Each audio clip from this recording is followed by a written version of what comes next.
Bonjour, peuple de Dieu, bonjour, bien-aimés, bonjour à tous ceux-là qui vont nous suivre.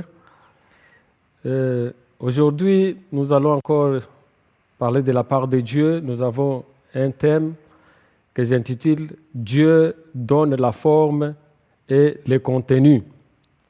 C'est Dieu qui donne à la fois la forme et le contenu.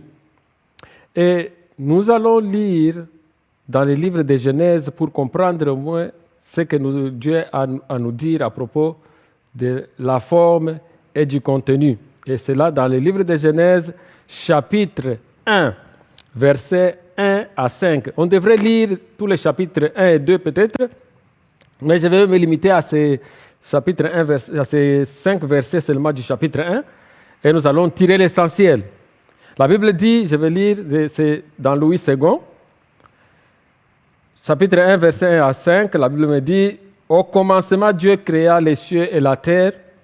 La terre était informe et vide, et il y avait des ténèbres à la surface de l'abîme, et l'Esprit de Dieu se mouvait au-dessus des eaux. Dieu dit que la lumière soit, et la lumière fut.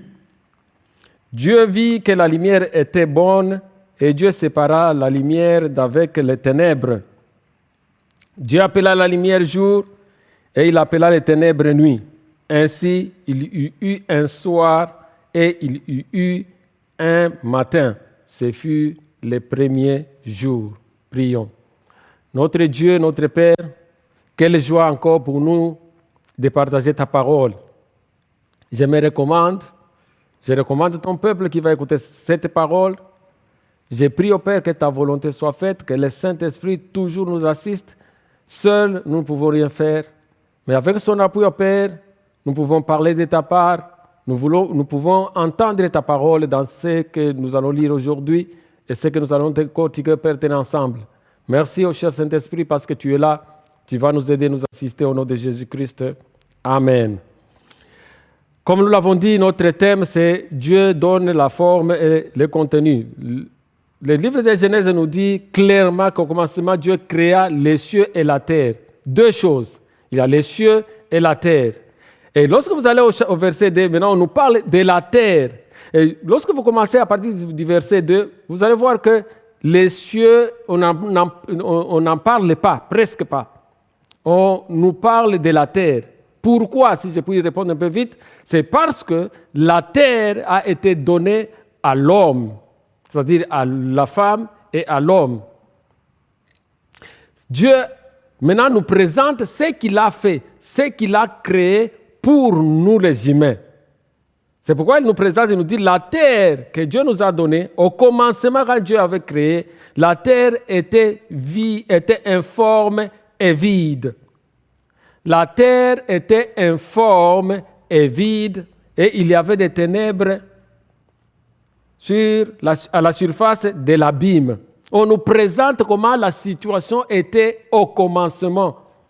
Et dans ce que nous allons développer aujourd'hui, je vais parler de 3 points qui sont un peu importants pour nous, que nous pouvons tirer de l'enseignement que nous présente Genèse chapitre 1.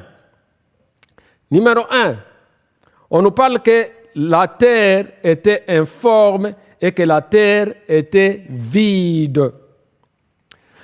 Mes frères et sœurs, nous devons comprendre ici très bien que la Bible dit que la terre qui était là était informe. C'est-à-dire quoi? C'est-à-dire la terre qui était là n'avait pas encore pris la forme que Dieu avait dans son plan, dans sa pensée, dans son programme. Dieu avait une certaine forme de la terre qu'il voulait avoir. Mais cette forme n'était pas encore atteinte.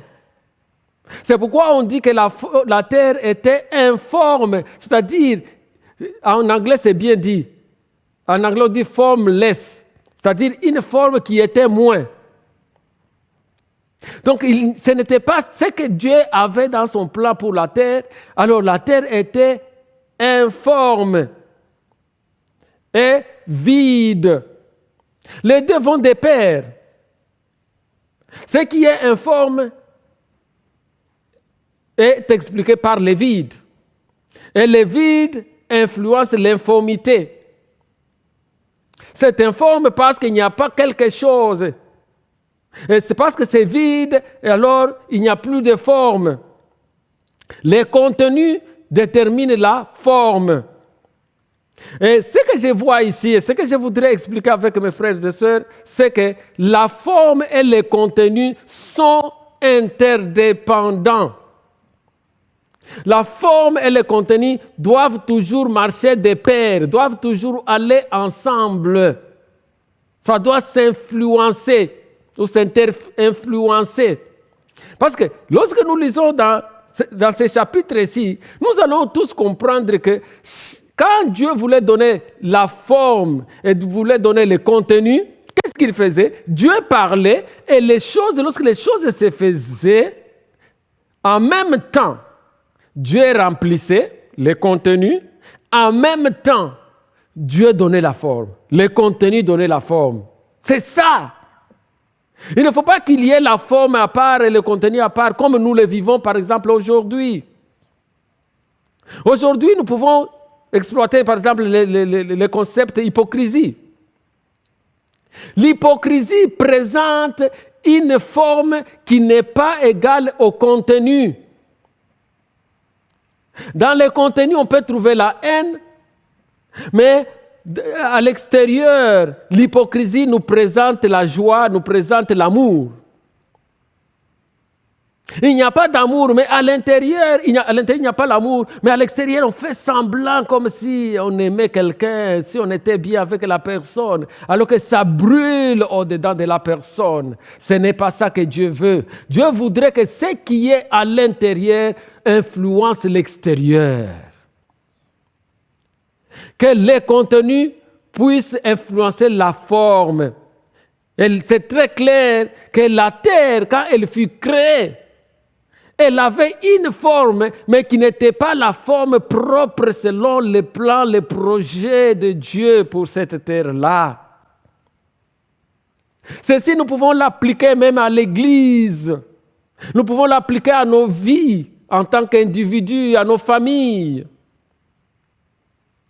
Parfois, les contenus de l'Église, les contenus de notre vie, de notre famille, n'est pas la forme que les autres voient.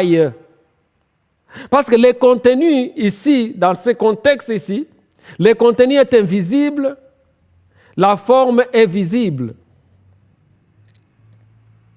Nous voyons la forme, nous ne voyons pas, mais selon les passages ici, vous allez voir que c'est comme si le contenu et la forme c'était la même chose. Parce que lorsque Dieu dit qu'il y ait ceci, et il y eut ceci, et cela constituait et le contenu et la forme. Et lorsque nous lisons ces chapitres ici, nous lisons ces passages ici, nous devons apprendre une seule chose, et que la volonté de Dieu est que la forme et le contenu aillent ensemble.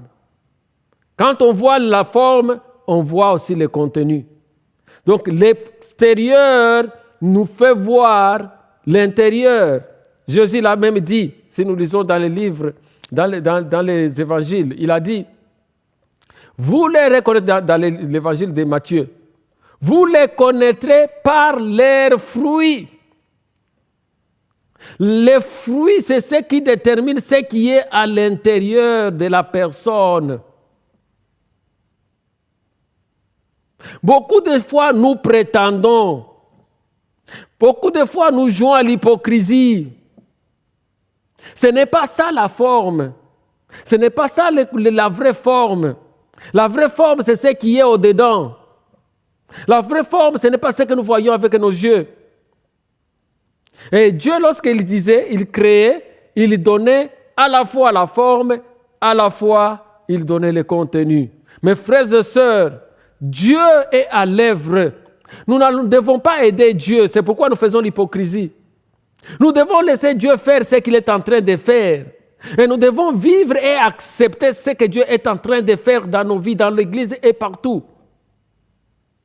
Aujourd'hui, les gens peuvent chercher à avoir, par exemple, les serviteurs de Dieu, avoir des maisons, avoir des voitures, à faire un peu de l'argent pour qu'on voit leur forme extérieure. Mais quand vous vous approchez de ces gens-là, quand vous regardez leur contenu, c'est pourri. Mais ils ont de belles voitures. Ils voyagent comme ils veulent. Ils ont de belles maisons. Ils ont l'argent. Ils ont une bonne forme. Mais quand vous regardez les contenus, les dedans d'eux, c'est pourri, c'est la pourriture. Il n'y a rien. Rien de Dieu. Les mensonges, fraude, tricherie, prostitution, vol, et ainsi de suite. C'est ce qui est au-dedans. Mais on nous montre à l'extérieur comme si c'était une forme que Dieu a donnée. Ce n'est pas ça. Ce sont des formes préfabriquées. Il y en a beaucoup. Et mes frères et sœurs, nous devons laisser Dieu faire et donner la forme qu'il nous faut et le contenu. Ça va de pair. Lorsqu'il nous donne, ça va s'extérioriser. Nous ne devons pas forcer les choses. Alors ça, c'était le premier point. J'ai dit, le premier point, c'est la forme et le contenu sont interdépendants. Nous ne devons pas chercher à améliorer la forme, laisser le contenu. Ça va de pair. Une fois le contenu est bon, la forme sera bonne. Alors c'est ce que nous voyons avec la terre. Lorsque Dieu remplissait la terre, Dieu donnait la forme à la terre. Gloire à Dieu, parce qu'il est au travail dans nos vies, il est au travail dans son Église, il est au travail dans ce monde. Il fait un grand travail pour donner d'abord le contenu, et ce contenu donnera la forme. Il faut avoir l'Esprit de Dieu en soi. Il faut avoir la parole de Dieu en soi. Ça, c'est le contenu. Lorsque nous avons l'Esprit de Dieu en nous, lorsque nous avons la parole de Dieu en nous, c'est déjà le contenu. Et cela va s'extérioriser. Le Saint-Esprit va nous donner les fruits de l'Esprit. La joie, la patience, et ainsi de suite. Nous aurons cela, ça va s'extérioriser. Église de Dieu, peuple de Dieu, qui est à l'œuvre dans ta vie? Qui est à l'œuvre dans l'Église? Est-ce Dieu ou nous-mêmes ou autre chose? Qui donne la forme? Qui donne le contenu? Est-ce Dieu? Laissons à Dieu faire son travail. Donc nous avons dit interdépendant, la forme et le contenu. 2. L'obscurité est un obstacle à l'œuvre de Dieu. L'obscurité, c'est un obstacle à l'œuvre. Lisons. La Bible dit, toujours le verset 2 là,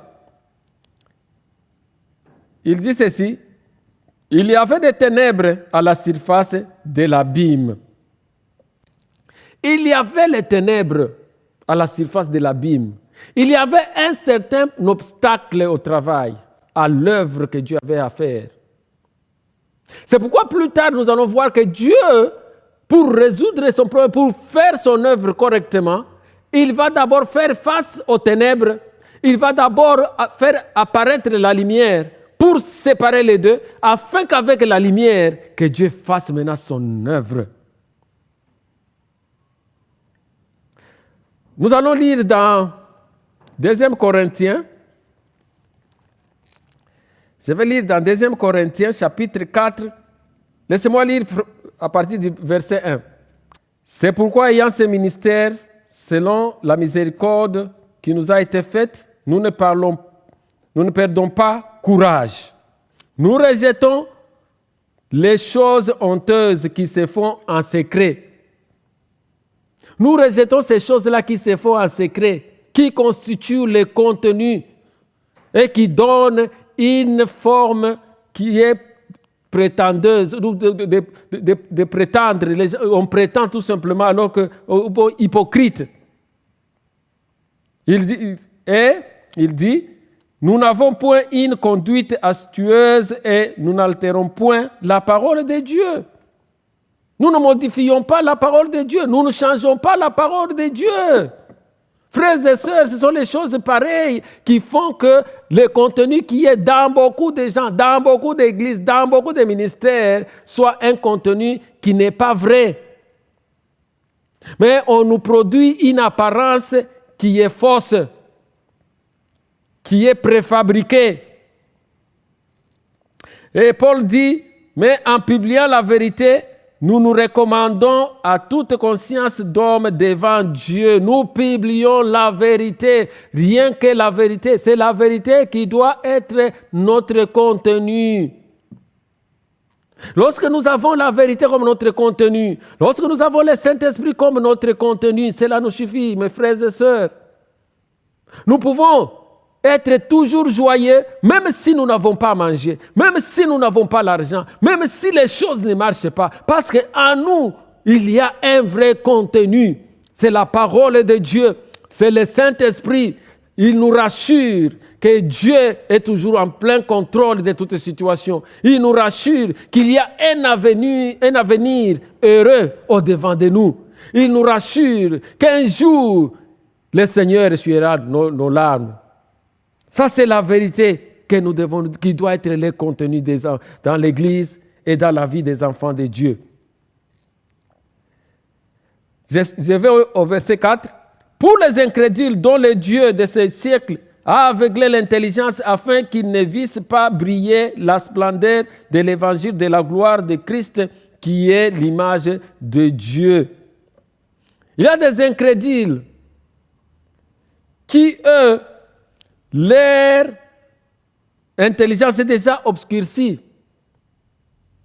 C'est impossible parce que leur intelligence est déjà obscurcie.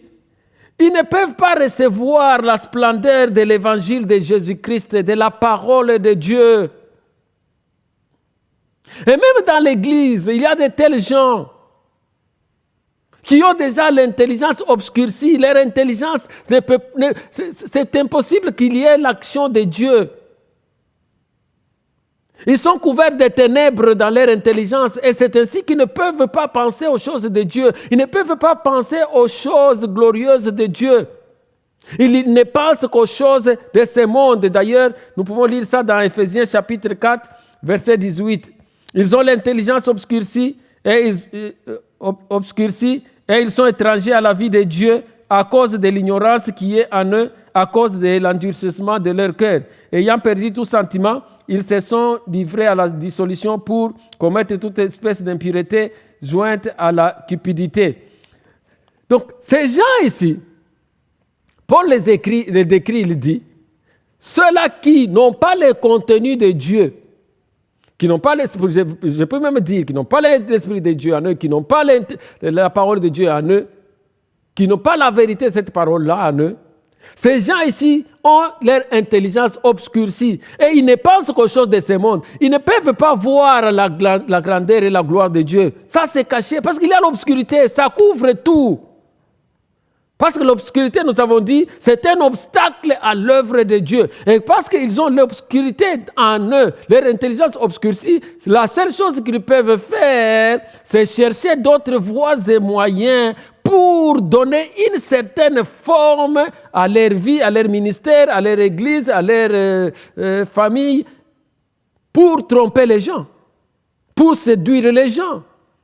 Quand vous les regardez, vous pouvez apprécier, vous pouvez même dire, en tout cas, ils sont bénis, alors qu'ils ne le sont pas. Ils se sont fait des bénédictions. Ils se sont fait des histoires, des choses, pour que extérieurement, on les apprécie. Pour qu'il y ait des gens qui les suivent.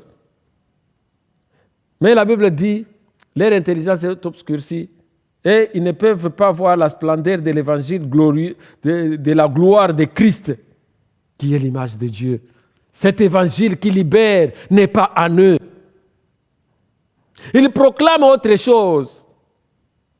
Ils peuvent lire la parole de Dieu, ils peuvent avoir la Bible avec eux, ils peuvent, mais je vais vous dire, mes frères et sœurs, il y en a plein dans l'Église qui utilisent d'autres choses, qui ne se sont pas attachés à la lumière de la parole de Dieu pour être eux-mêmes libres et libérer les autres. Ils promettent la liberté aux autres alors qu'eux-mêmes sont des esclaves. Eux-mêmes sont des esclaves et ils veulent promettre la liberté aux autres pour dire on va vous libérer. Venez, vous serez libérés. Non, libérez-vous vous-même d'abord. Et la liberté ne vient que par la parole puissante de Dieu, sous la puissance du Saint-Esprit. C'est pourquoi au commencement, la Bible nous présente, quand nous rentrons en Genèse, que l'Esprit de Dieu s'émouvait au-dessus des eaux. Et lorsque Dieu parlait, la parole de Dieu sortait. Il y avait des choses qui se faisaient. C'est ça notre troisième point. Troisième point, nous disons, la parole de Dieu produit la lumière qui est le début de l'œuvre de Dieu. Comment cette lumière était produite? C'est la question. La réponse est très simple. Parce que nous voyons déjà, tout était en place. Mise en place et terminée. L'Esprit de Dieu était là, même s'il y avait l'obscurité. L'Esprit de Dieu était au-dessus. Comme l'Esprit de Dieu était au-dessus, en train de s'émouvoir, l'Esprit de Dieu était prêt à faire l'œuvre. Maintenant, il fallait que la parole puisse sortir. Lorsque la parole sortit, l'Esprit de Dieu agit sur cette parole-là. Et la lumière fut. Lorsque Dieu dit que la lumière soit, et la lumière fut. Qu'est-ce qui se passe? C'est que la vérité de la parole de Dieu, ou l'Esprit de Dieu attend que la parole de Dieu soit prononcée, puisse sortir. Et lorsqu'il y a la parole de Dieu prononcée, la vraie parole de Dieu, la vérité est prononcée, l'Esprit de Dieu agira sur cette vérité-là. Le problème est que parfois nous déformons, nous voulons faire de la parole de Dieu ce que nous voulons, nous lui donnons la forme que nous voulons, mais la parole de Dieu, elle est complète et suffisante en elle-même. Et l'Esprit de Dieu est là. Mes frères et sœurs, depuis les jours de Pentecôte, l'Esprit qui était promis était venu sur la terre. Le Saint-Esprit est sur la terre. Le Saint-Esprit est en train de travailler sur la terre. Il est en train de se mouvoir sur cette terre. Et ce qu'il faut seulement, c'est la parole de Dieu. Ce qui nous reste encore à faire, c'est prononcer la parole de Dieu. C'est déclarer la parole de Dieu, c'est déclarer la vérité. La Bible me dit que vous connaîtrez la vérité vous affranchira. Lorsque nous sommes en face de n'importe quelle situation, seule la vérité nous rendra libres et l'Esprit agira sur la vérité. Le Saint-Esprit ne peut pas agir sur le mensonge. Si vous parlez des choses qui sont des mensonges, qui ne sont pas, là où il y a un peu de parole de Dieu, un peu de vous-même, un peu des autres, ça, non. Nous rendons la vie difficile. C'est très simple. Seulement la parole de Dieu, c'est la même. Il n'y a pas de choses à compliquer. Il n'y a pas de magie, il n'y a rien de spécial. Nous devons nous attacher à la parole de Dieu. Et la parole de Dieu elle-même fera le reste. Nous allons lire dans Psaume 119, 130. La révélation de tes paroles est claire. Elle donne de l'intelligence aux simples. Gloire à Dieu. La révélation de la parole de Dieu est claire. C'est elle qui donne la lumière. Elle donne aussi l'intelligence. Nous avons appris qu'il y a ceux-là qui ont l'intelligence obscurcie. Obscurcie par quoi? Des faux enseignements, fausses prophéties, fausses doctrines. Ce sont des choses pareilles qui obscurcissent l'intelligence des gens. Nous avons besoin de la parole de Dieu. Peuple de Dieu, vous qui m'écoutez, vous n'avez besoin d'aucune autre chose si ce n'est que de la parole de Dieu. Qu'on ne vous trompe pas. C'est la parole de Dieu qui vous apprendra même comment prier. C'est la parole de Dieu qui vous apprendra comment donner. C'est la parole de Dieu qui vous apprendra comment aimer. C'est la parole de Dieu qui vous apprendra comment vivre avec votre femme, avec votre mari, avec vos enfants, avec les voisins, avec ceux-là qui sont dans les besoins. C'est la parole de Dieu. Il n'y a pas autre chose. Non, mes frères et sœurs, l'entrée de la parole de Dieu produit la lumière. La révélation de la parole de Dieu produit la lumière et donne l'intelligence aux simples. Donc, lorsque nous avons l'intelligence éclairée par la parole de Dieu, il n'y a pas autre chose qui peut éclairer notre intelligence. Notre intelligence a besoin d'être éclairée par la parole de Dieu. Et pour terminer, nous disons, la parole de Dieu active l'Esprit de Dieu pour établir la volonté de Dieu qui donne à la fois la forme et le contenu. Donc, c'est la parole de Dieu qui active l'Esprit. L'Esprit est déjà là, prêt à agir, parce que l'Esprit de Dieu, c'est la puissance de Dieu. L'Esprit est là. Maintenant, il faudrait qu'il y ait seulement une parole. Lorsque la parole est prononcée, l'Esprit agit et il y a quelque chose qui se passe dans la vie et qui se passe dans ce monde. C'est pourquoi lorsque nous avons lu au verset 3, Dieu dit que la lumière soit et la lumière fut. La parole de Dieu sortit, l'Esprit agit sur cette parole et la lumière sortit. Et lorsque la lumière sortit ou fut, c'était le début maintenant de la création. Et même quand nous lisons dans Jean chapitre 1, Jean dit qu'au commencement était la parole était avec Dieu, était Dieu. Elle était la lumière de ce monde. Sans elle, rien ne pouvait être créé de tout ce qui était créé. C'est-à-dire, la lumière est le commencement de l'œuvre de Dieu dans la vie de l'Église, dans la vie des individus, dans la vie des familles, dans la vie d'une communauté, dans la vie d'une nation, dans la vie d'un continent. C'est la lumière. Et cette lumière vient avec la parole de Dieu. Donc, frères et sœurs, il est temps pour que nous, en tant qu'Église, revenons à la parole de Dieu, véritable de Dieu. Rien que la parole de Dieu, pas autre chose. Ne mixez rien, n'ajoutez rien, ne retranchez rien, ne faites rien comme modification de cette parole. Elle est complète et suffisante en elle-même pour donner à la fois le contenu et la forme.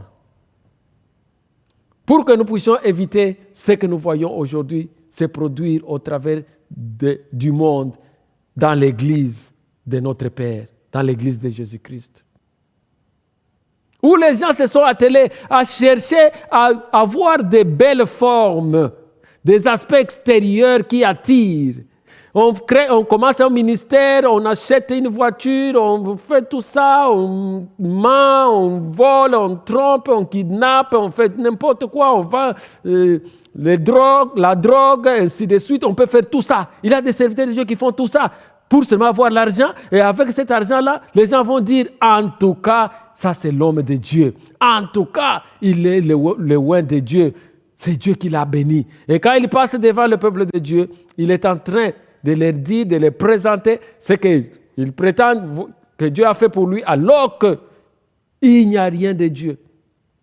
C'est une forme qu'ils se sont eux-mêmes établis. Parce que quand vous allez auprès d'eux, quand vous voyez l'intérieur, il n'y a rien. Comme Jésus disait aux pharisiens que vous êtes des tombeaux blanchis. À l'intérieur, ce sont seulement des os. Mais vous embellissez l'extérieur. Quand les gens voient l'extérieur, en tout cas c'est beau. Oh, cet homme peut-être, tout ça, on peut penser à n'importe quoi. Mais à l'intérieur, il n'y a rien. Ce sont des os. Il n'y a pas de vie. Donc, frères et sœurs, c'est le message que nous avions aujourd'hui, le petit message tout simplement pour nous dire que la forme et le contenu doivent aller ensemble. Que le contenu détermine votre forme. Ce qui est en vous, ce qui est en moi, ce qui est dans l'Église, ce qui est dans les serviteurs de Dieu, ce qui est dans tout être humain, c'est ce qui doit déterminer la forme extérieure. Qu'on ne voie pas autre chose alors qu'à l'intérieur il y a autre chose. Qu'on voie ce qui est caché en nous. Que la forme aide ceux-là qui nous voient de l'extérieur à savoir qui nous sommes. Par notre comportement, par notre ajustement, par notre mode de vie. Les gens peuvent dire, en tout cas, cet homme, c'est un enfant de Dieu. En tout cas, cette femme, c'est une fille de Dieu. En tout cas, ces gens sont des serviteurs du Dieu vivant. Seulement notre comportement, seulement notre vie là extérieure qui ne sera pas forcée. Ce ne sont pas des choses qu'on doit forcer, frères et sœurs. Ce sont des choses qui viennent de soi. Parce que lorsque la forme, le contenu est bon, la forme sera aussi bonne. Ce qu'on ne voit pas se fait voir par ce qui est par la forme, par ce qui est extérieur, par notre apparence extérieure, par notre comportement, par notre vie. On pourra voir Christ en nous. Donc, frères et sœurs, d'après les livres de Genèse, nous avons lu seulement versets 1 à 5, chapitre 1. Nous voyons que lorsque Dieu a créé la terre avait une forme qui n'était pas la forme que Dieu avait dans son programme, dans son plan. Parce qu'on dit la terre était informe. Si la terre était là et informe, c'est-à-dire la terre avait une certaine forme quand même. Là, on ne peut pas dire non. Et si on dit que la terre était vide, c'est qu'il y avait quand même un espace, un contenu. On ne peut pas dire que c'est vide lorsqu'il n'y a pas de contenu ou de contenant. C'est pour le dire contenant. Alors, mes frères et sœurs, seul Dieu, notre Père qui a créé les cieux et la terre, est capable de nous donner et le contenu et la forme. Nous devons toujours nous attacher à Dieu. Nous devons nous attacher à sa parole. Nous devons avoir son esprit en nous, parce qu'il a envoyé son Saint-Esprit afin que sa parole puisse avoir la capacité de produire la vie de Dieu en nous. C'est seulement au travers du Saint-Esprit. Cette parole ici, Jésus-Christ a dit même quelque part que la parole que vous avez écoutée est l'esprit et vie. Donc nous avons besoin de la parole de Dieu. Sans cette parole, rien ne se fera dans nos vies. On peut avoir une bonne église. Quand on regarde à l'extérieur, ça c'est une grande église, fabuleuse. Mais ça c'est la forme. Qu'est-ce qu'il y a à l'intérieur de cette église? On adore les idoles parfois. On adore les gens, et ainsi de suite. Vous trouvez beaucoup de dégâts dans ces grands immeubles des églises. Bien construits. Mais à l'intérieur, il n'y a pas de vie. Mes frères et sœurs, l'invitation est là. Dieu est là. Dieu est là en train de faire son œuvre. Il va nous donner. Il va donner à notre église. Il va donner à notre mariage. Il va donner à notre famille. Il va donner à notre pays. Il va donner à notre communauté. Il va donner à notre village l'aspect qu'il faut en nous donnant une bonne forme au travers de sa parole, par le Saint-Esprit. Et ce contenu-là va créer une forme qu'il faut. Même s'il y a des problèmes de criminalité, drogue, tout ce qui se passe là, le problème, ce n'est pas ça. Le problème, c'est que nous devons chercher le contenu de Dieu pour cette communauté, pour ces gens-là, afin que ce contenu puisse déterminer une nouvelle forme qui va faire que les choses seront transformées pour la gloire du Seigneur Jésus-Christ. Merci Père, merci mon Dieu, merci mon Roi. Nous avons encore parlé. C'est toi, Seigneur, qui va faire croître cette sémence, ô Dieu, afin que tu donnes à nous tous la forme qu'il faut et que, Seigneur, cela soit en rapport avec le contenu, Seigneur Dieu, que tu nous donnes, ta parole et ton Esprit Saint, Seigneur. Nous avons parlé, Seigneur, nous laissons tout entre tes saintes mains, dans les mains du Saint-Esprit qui est à l'œuvre, et que ta volonté soit faite au nom de Jésus-Christ. Amen.